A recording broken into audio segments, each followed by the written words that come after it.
this Kenya Commercial Bank ladies volleyball team going through a training, one of its own kind.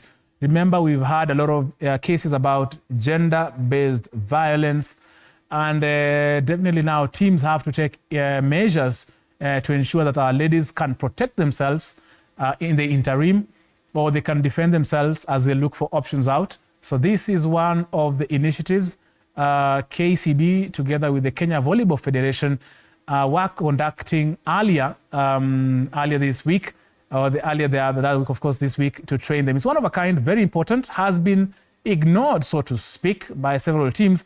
But now things have to change. You have to teach both the men and the women of how to protect themselves, mental wellness, physical wellness, and all these things, not just to prepare an athlete physically, but mentally is also very important. So let's listen in to Charles Nyaberi, who is the president of the Kenya Volleyball Federation, to hear what he had to say about this very important initiative as well as the upcoming season. Our new league season 2024-2025 kicks off on the 30th of this month in Nyeri, followed by the Governor's Cup on 1st and 2nd. And then after that, we'll have the Eldoret Open the following month, after about a month.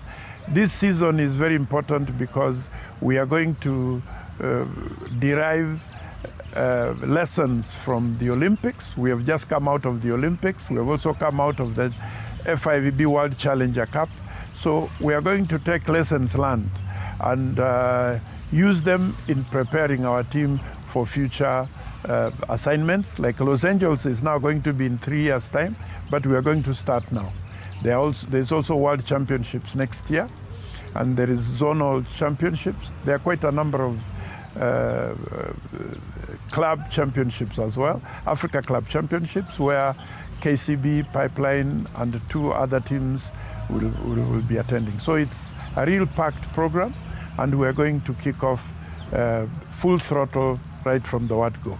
It came in the right time, whereby we are about to start our season. So it's a good thing, and I hope that this is not going to be the last time for us having such an event. It's going to come up more frequently. And it's a good thing that our players get to be told what to do when they come across a certain situation that's against their wish or their will during their trainings, their competition period, while in the professionalism of sports, how to handle such situations. So I can say it's a good thing, and let's hope that it's going to come more frequently. We are about to begin our season by the end of this month. The fixture will be out in the course of the week, this coming week. And as a team, we are very much prepared. Even despite the fact that we have lost a few, I can say 2 of our players, but we are still there. We still have capable players behind, and we know that we are still going to do well as KCB. Even we can take it on a positive side by the 2 players leaving is going to give a chance for other players to come up, and I know they'll be equal to the task. So as a team, we are still strong, and we are capable of winning again this season. First of all, let me say the athletes who lost their life due to gender-based violence, may their soul rest in peace. It's an eye-opener for us as athletes that in whatever situation you are in, whichever person you come across in your life, you have to first of all gauge them well and see what their intentions are in your life.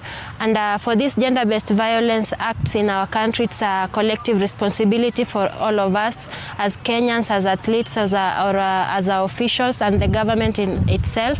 We have to work hand in hand for us to be able to stop this act of gender-based violence. And mental health is one important aspect as an organization you are supposed to promote because of just these stresses that the athletes go through daily. You can imagine the life of an elite athlete through training, high-level training, injury, expectation of performance. So there are a lot of stresses that they go through, and so prioritizing their mental health is really, really important for an organization. This is a great model, and I really want to say congratulations to KCB for being at the forefront of this kind of initiative. So this is what we'd probably want to see in all other clubs, all other teams. And just that leadership by KCB, it's something that should emulate, and it can be used as a template for all other clubs, just so that we can prioritize the mental health of our athletes. Even as National Olympic Committee of Kenya, safeguarding our athletes is one of our biggest priority this year.